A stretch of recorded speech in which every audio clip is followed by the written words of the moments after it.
Hello friends, इस series में हम देख रहे थे आपका electrical engineering capsule.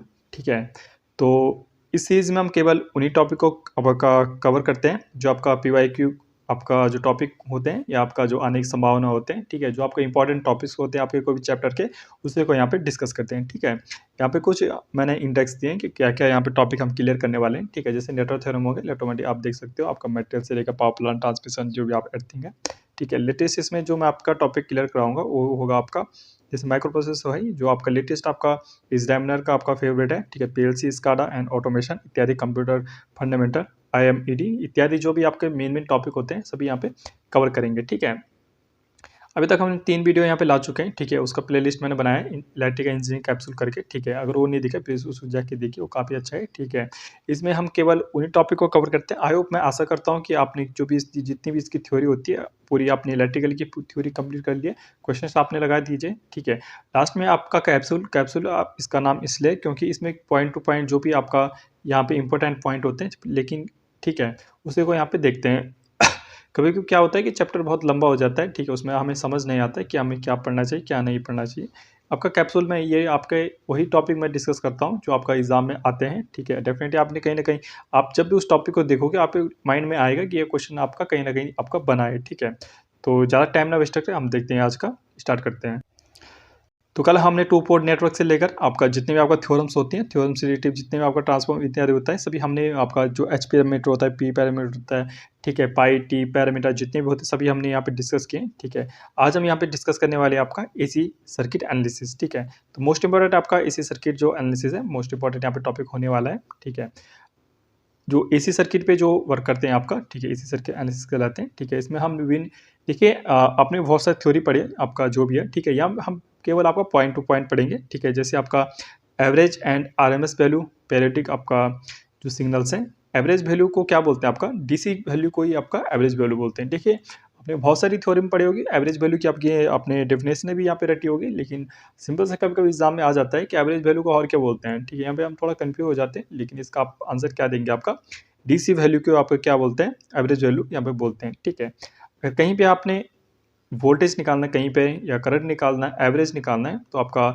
We D C voltage D C होता है, या आपका 1 अपॉन जो टी टाइम पीरियड आपका टी होता है। ठीक है, इंडिकेट आपका 0 टू टी वी, और टी का क्या होता है डिफरेंशिएशन यहाँ पे करके निकाल सकते हो। ठीक है, इसी तरह आपका वी आर एम एस, अगर आर एम एस वैल्यू ने आपने निकालनी है तो रूट में हो जाता है केवल आपका वी स्क्वायर, यहाँ पे टी का डिफरेंशिएशन करके आपका वी आर एस में निकाल सकते हो। ठीक है, ये वैसे आपका जो क्वेश्चन बनता है, क्वेश्चन आपका इन्हीं से बनता है। ठीक है, ये आपका क्रिटिकल केस में कभी आपका थोड़ा डिफिकल्ट आपका क्वेश्चन बना रहा हो तो आपका ये वाला आता है, वरना आपका सिंपल आपका एवरेज वैल्यू और आरएमएस वैल्यू का पूछा जाता है, जैसे V M upon two root two. ठीक है, या आपका साइन वेव का सिंपल सा आपका पूछा जाता है। ठीक है, बात करें दो आपका ये फॉर्मूला आपको ध्यान रखने हैं, जैसे आपका पीक फैक्टर। ठीक, पीक फैक्टर क्या होता है आपका वी मैक्स, वी मैक्स या आपका आई मैक्स बोल सकते हैं, मैक्सिमम जो वैल्यू होती है, और आपका जो आर एम एस वैल्यू होती है। ठीक है, उसका जो रेशियो होता है वो क्या कहलाता है, आपका पीक फैक्टर कहलाता है। ठीक है, जो भी आपको इंपॉर्टेंट लगता है या आपको जो कोई न्यू आपका लगता है कोई यहाँ पे टॉपिक, तो उसका आपका नोटबुक को यहाँ पे नोट कर सकते हो। ठीक है,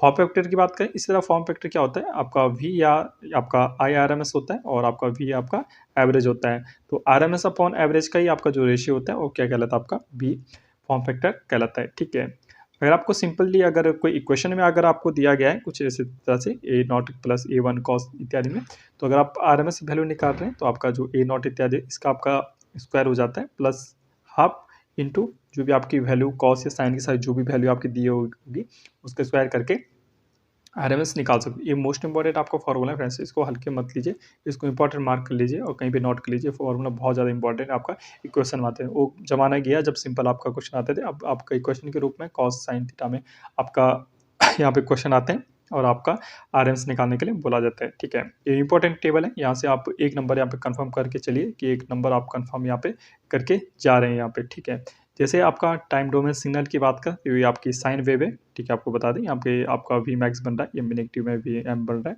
2 पाई में यहाँ पे टाइम पीरियड में खत्म हो रहा है। ठीक है, आर एम एस वैल्यू की बात करें तो वही है आपका V M upon root two. ठीक है, रूट टू की वैल्यू पता होगा 1.414। ठीक है, आपको पता होगा। ठीक है, वहाँ पे रख के आपका इसको आसानी निकाल सकते, जैसे आपका रूट टू की वैल्यू 1.414 होती है। ठीक है, 1.73 किसकी होती है, रूट थ्री की होती है। तो कुछ कुछ वैल्यू ऐसी होती है, अगर आपको याद है तो आप एग्जाम में आसानी से टाइम आपका बचत आपका कर सकते हो। ठीक है, जैसे आर एम एस वैल्यू है। ठीक है, V M upon root two होती है, ठीक है। एवरेज वैल्यू की बात करें तो आपका 0 होता है। आपका क्वेश्चन आपका ट्रिकी का भी पूछा जाता है कि साइन वेव की आपका जो एवरेज वैल्यू होती है कितनी होती है आपकी, 0 होती है, ठीक है। इसी तरह बात करें आपका हाफ वेव रेक्टिफायर भी इसको बोल सकते हैं, ठीक है। हाफ वेव रेक्टिफायर भी इसको बोल सकते हैं, हाफ वेव रेक्टिफायर, ठीक है। SWR भी बोल सकते हैं इसको, ठीक है। इसका जो VRMS होता है वो आपका साइन वेव की तरह होता है, V M upon root two, लेकिन इसका जो एवरेज बनता है, आपका क्वेश्चन आएगा हाफ वेव रेक्टिफायर का आपका एवरेज का वैल्यू कितना होता है, तो आपका 2 Vm/π, ठीक है। 2 Vm/π इसका क्या होता है, एवरेज वैल्यू होता है, ठीक है, हाफ वेव रेक्टिफायर का, ठीक है। इस तरह से हम यहाँ पे देखेंगे, ठीक है। इसमें क्या आप जैसे देखेंगे, जैसे फ्रेंड्स सॉरी सर, इसमें आपका जो ये वाला है आपका फुल वेव रेक्टिफायर में आएगा, क्योंकि इसमें जो आउटपुट होते हैं आपका 4 डायोड यहाँ पे लगे होते हैं, ठीक है। 2 डायोड में आपका जो पहले डायोड का सिग्नल आता है, फिर सेंडिंग आता है, लेकिन सिंगल आपका जो हाफ वेव रेक्टिफायर होता है उसमें केवल एक डायोड लगा होता है, ठीक है। इसके कारण क्या होता है, जब आपका पॉजिटिव होता है तो आपका बिल्कुल यहाँ पे एक वेव आती है, लेकिन जब नेगेटिव में एक पल्स जाती है तो आपका कुछ भी नहीं आता है। उस आपका जब थर्ड वेव आती है उसमें आपका पॉजिटिव आता है, तो सिंपल से आपका हाफ वेव रेक्टिफायर ये वाला होगा, ठीक है सर फ्रेंड्स, ठीक है। और ये आपका फुल वेव रेक्टिफायर होने वाला है, ठीक है। तो इसके बता दें, आपका फुल वेव रेक्टिफायर का जो एवरेज वैल्यू होता है 2 Vm/π होता है, ठीक है। और आपका हाफ वेव का कितना होता है, आपका Vm/π होता है, ठीक है। इस तरह से अब अगर स्क्वायर वेव की करें, ठीक है, तो यहाँ पे अगर Vm का आपका मैक्सिमम वैल्यू है, ठीक है, T/2 यहाँ पे टोटल टाइम पीरियड इतना है, ठीक है। तो इसका जो RMS होता है वही आपका Vm होता है, ठीक है, आपका केवल स्क्वायर वाले में, ठीक है। और वी एवरेज आपका 0 होता है, ठीक है। इस तरह आपका इस टाइम में चल रहा है, लेकिन आपका नेगेटिव में कोई भी आपका स्क्वायर नहीं बन रहा है, तो इसका जो फार्मूला होता है Vm/√2 इसका फार्मूला होता है। और एवरेज की बात करें तो Vm/2 इसका वैल्यू होता है, आपका एवरेज वैल्यू कहलाता है, ठीक है। जितने फार्मूले आप बिल्कुल यहाँ पे ध्यान रख लीजिए, ठीक है। अगर आपको यहाँ पे दिया गया है स्क्वायर को इसमें ट्राइंगल के फॉर्म में दिया गया है, तो VRMS क्या होता है आपका, एग्जाम में आया है, SSC में आया है बहुत बार, तो Vm/ आपका √3 इसका आंसर हो जाता है, ठीक है, आपका RMS वैल्यू। एवरेज वैल्यू की बात करें तो Vm/2 इसका एवरेज वैल्यू हो जाता है, ठीक है।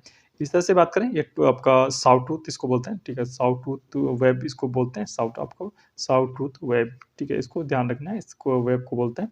तो इसको जो VRMS होता है वही होता है आपका Vm/√3, और जो इसका एवरेज वैल्यू होता है Vm/2 यहाँ पे होता है।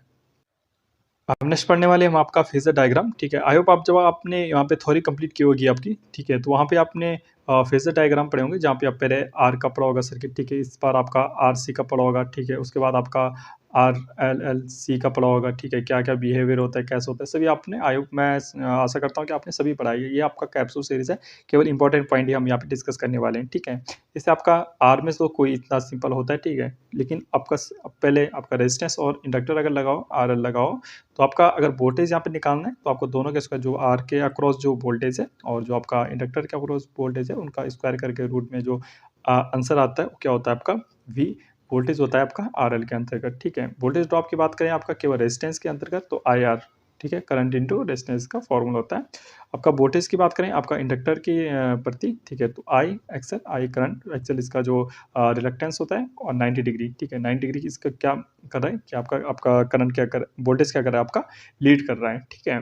इस तरह आपका RC की बात करें तो वोल्टेज आपका सेम वैसे ही आपका जो रेजिस्टेंस का स्क्वायर और आप कैपेसिटर का वोल्टेज का स्क्वायर करके हम निकाल सकते हैं, लेकिन यहाँ पे वोल्टेज आपका नेगेटिव, इसको वोल्टेज ऑफ कैपेसिटर इसको लिखते हैं करंट इंटू रिलक्टेंस इंटू आपका नेगेटिव 90। इसका मतलब क्या होता है, इसका अर्थ आप जान लीजिए। इसका अर्थ ये होता है कि करंट आपकी क्या कर रही है, लीड कर रही है, ठीक है, लीड कर रही है। लीड किस में कर रही है, आपकी कैपेसिटर की वजह से कर रही है। कैपेसिटर क्या करता है आपका, ये सभी आपने पहले से पढ़े होंगे। एल क्या करता है आपका, लैग होता है आपका करंट, ठीक है, और कैपेसिटर में क्या होता है आपका, लीड करता है करंट, ठीक है। यही आपका इसका RLC की बात करें तो वोल्टेज आपका सिंपल आपका जो V निकलता है रूट में, आपका V जो रेजिस्टेंस का जो वोल्टेज होता है वो तो सेम होता है, लेकिन जो आपका इंडक्टर और कैपेसिटर का वोल्टेज उसी का जो डिफरेंस होता है उसका होल स्क्वायर करके आपका आसानी से वोल्टेज यहाँ पे निकाल सकते हो, ठीक है। बात करें फाई की, जो आपका फाई निकलता है, फाई किसके लिए हमें जरूरत होती है, आपका अगर कॉस फाई फाव फैक्टर निकालने के लिए भी हमें फाइव की जरूरत होती है, ठीक है। अगर फाई निकालना है तो tan इनवर्स VL/VR होता है, ठीक है, आपका RC में, ठीक है, और RL, ठीक है, और बात RL में, ठीक है, RC में बात करें तो आपका tan इनवर्स VC/R होता है, और अगर आपका RLC तीनों हैं आपके तो tan इनवर्स VL/-VC/VR यहाँ पे फॉर्मूला यहाँ पे होने। नेक्स्ट पावर फैक्टर की बात करें तो पावर फैक्टर में आपका सिंपल आपका cos फाई VR/V लैग करता है, ठीक है, किसमें आप ऊपर देख सकते हो, अगर आप भूल गए RL में, ठीक है, RL में क्या होता है आपका वी आर अपॉन वी होता है, ठीक है, और लैग करता है, ठीक है। और आरसी की बात करें तो वी आर अपॉन वी होता है जो आपका लीड करता है, ठीक है, क्योंकि करंट आपका लीड करता है। और आरसी की बात करें तो आपका कॉस आपका वी आर अपॉन वी होता है। इफ़ आपका जो वोल्टेज होता है आपका इंडक्टर के कैपेसिटर से ज़्यादा तो क्या होता है, वोल्टेज आपका लैग करता है, ठीक है। अगर आपका वोल्टेज आपका कैपेसिटर में ज़्यादा होता है तो आपका वोल्टेज लीड करता है, ठीक है। इफ़ अगर V L equal to V C, ये रेजोनेंस की क्या होती है, कंडीशन होती है। क्वेश्चन आता है आपका कि रेजोनेंस की कंडीशन क्या होती है, तो V L equal to V C इसका क्या होता है, आपका रेजोनेंस की कंडीशन होती है, ठीक है। और कॉस पाई इसमें क्या होता है, आपका 1 होता है। इस तरह आपका पैरेलल सर्किट की बात करें तो आरएल में आपका सिंपल सी करंट निकालना है, तो आपका वही स्क्वायर करके जैसे वोल्टेज निकाल रहे थे, इसमें भी आपका आरसी में वैसे होगा, आरएलसी में भी सिंपल आपका ऐसा होने वाला है, ठीक है। आर में बात करें, आई की आप होता है वी अपॉन आर से आप करंट निकाल सकते हैं। इसके बाद आपका नेगेटिव आपका इसमें ये डिनोट करता है कि आपका एक क्या कर रहा है, आपका लैग कर रहा है, ठीक है, किसमें, आपका इंडक्टर में, ठीक है। क्योंकि हम आरएल की बात कर रहे हैं तो आरएल में करंट मैंने पहले बोला था कि आपका लीड आपका लैग करता है, तो करंट क्या है, इस माइनस चिन्ह क्या बता रहा है, आपका लैग कर रहा है। यहाँ पे आपका लीड कर रहा है क्योंकि आरसी में क्या कर रहा है, करंट आपका लीड कर रहा है, इसलिए आपका पॉजिटिव में चिन्ह दिया गया है, ठीक है।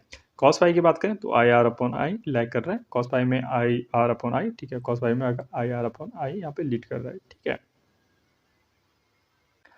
इसके बाद मोस्ट इंपॉर्टेंट जो आपका इसी सर्किट से क्वेश्चन बनता है, आपका रेजोनेंस सर्किट से आपके बिल्कुल यहाँ पे क्वेश्चन बनते हैं, जैसे पैरेलल आपका रेजोनेंस सर्किट, ठीक है, आपका आरएल से यहाँ पे पैरेलल में जुड़े हैं। रेजोनेंस की कंडीशन क्या बताई है मैंने आपको, पैरेलल में क्या I L equal to I C V होती है, ठीक है।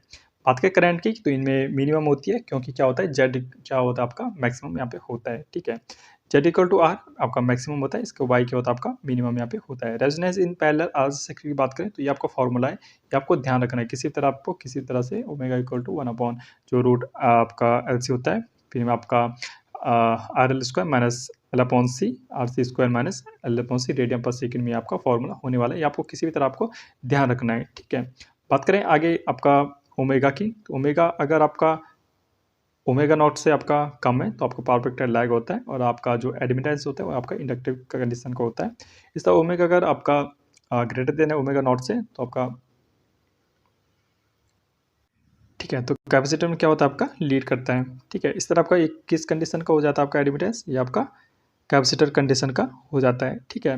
बात करें ओमेगा ओमेगा नॉट की तो यूनिटी पावर फैक्टर होता है, और आपका जो एडमिटेंस होता है वो आपका रेजिस्टिव कंडीशन का होता है, ठीक है।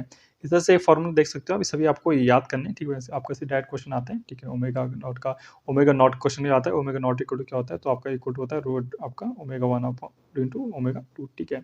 और एफ नॉट की अगर फ्रीक्वेंसी यहाँ पे आती है तो आपका रेजिस्टेंस जो फ्रीक्वेंसी निकालने को आती है तो आप क्या होती है, आपका F1 इंटू F2 यहाँ पे हर्ज यहाँ पे होती है, ठीक है। इस तरह बैंडविड्थ की बात करें, बैंडविड्थ बहुत इंपॉर्टेंट है आपका, ठीक है। तो बैंडविड्थ आपका 1 upon R C B formula होता है, ठीक है। Omega not upon omega not R C B यहाँ फॉर्मूला होता है, omega not upon Q B इसका फॉर्मूला यहाँ पे होने वाला है, ठीक है। ओमेगा 1 ओमेगा 2 कैसे निकालते हैं, ये आपका एग्जाम में आता है बहुत बार, ओमेगा 1 ओमेगा 2 निकालने के लिए, तो आपको ओमेगा आर से रिजल्ट से आपका डेल अपॉन 2 से यहाँ पे निकाल सकते हो, ठीक है।